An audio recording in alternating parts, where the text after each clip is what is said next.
एक most important topic Bharat की जनगणना, जो कि भारत की जनगणना फ्रेंड्स जो कि प्रत्येक हर बार 10 वर्ष में होती है।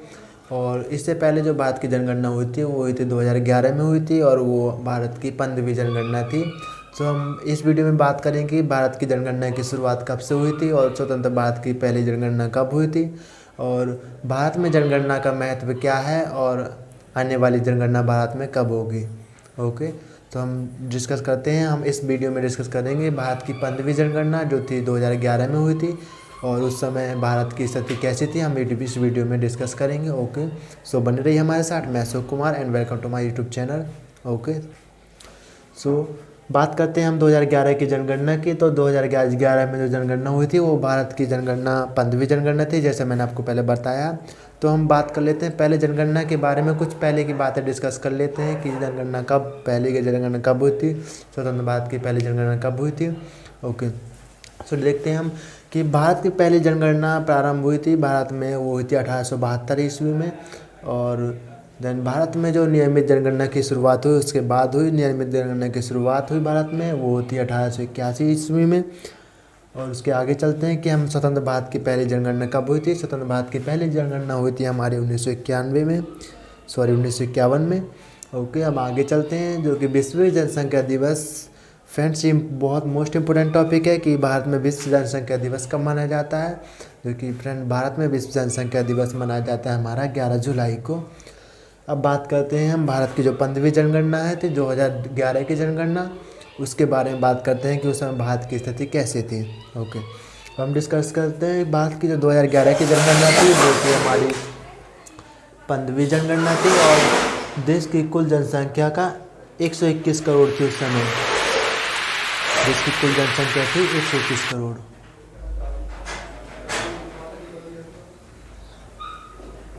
हेलो फ्रेंड्स, हम बात करते हैं भारत की 2011 की जनगणना जो कि हुई थी भारत में 15वीं जनगणना थी, और उस समय भारत की कुल जनसंख्या थी हमारी 121.08 करोड़। ओके, अब आगे डिस्कस करते हैं कि विश्व की जनसंख्या भारत में कुल कितनी परसेंट है पूरे विश्व की। तो बात करते हैं कि पूरे विश्व की टोटल भारत में कुल 17.5% जनसंख्या है। और भारत में पुरुषों की कुल जनसंख्या कितनी से 2011 की जनसंख्या के अनुसार, जनगणना के अनुसार वो थी हमारी 62.31 करोड़, जो कि टोटल होती है हमारी 51%। और महिलाओं की कुल जनसंख्या कितनी थी, महिलाओं की जनसंख्या थी हमारी 58.74 करोड़, जो कि होती है 48%। ओके, अब बात कर लेते हैं जनसंख्या घनत्व की। तो भारत में जनसंख्या घनत्व उस समय था 382 प्रति वर्ग व्यक्ति मीटर, और उसका समय भारत का लिंग अनुपात था हमारा 943 महिलाओं पर प्रत्येक 1000 पुरुष।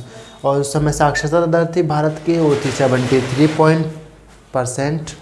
ओके, देन पुरुष, उस समय पुरुष की साक्षरता थी हमारी 80% एंड महिलाओं की साक्षरता थी 64.6%। ओके, अब हम डिस्कस कर लेते हैं आगे।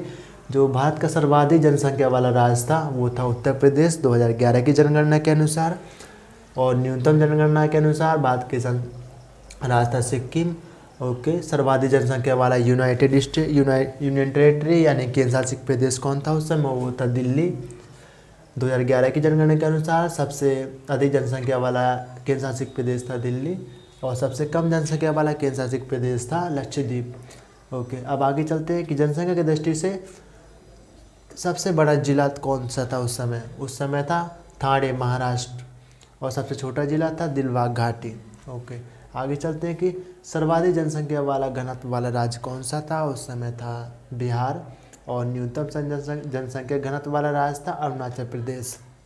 ओके, आगे चलते हैं जो हमारा सर्वाधिक साक्षरता वाला राज्य कौन था उस समय था केरल, जो में 94%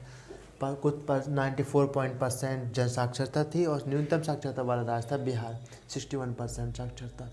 ओके, सर्वाधिक साक्षरता वाला लक्षद्वीप था जो कि केंद्र शासित प्रदेश था, सर्वाधिक साक्षरता थी, और न्यूनतम साक्षरता थी हमारी दादर नगर हवेली में।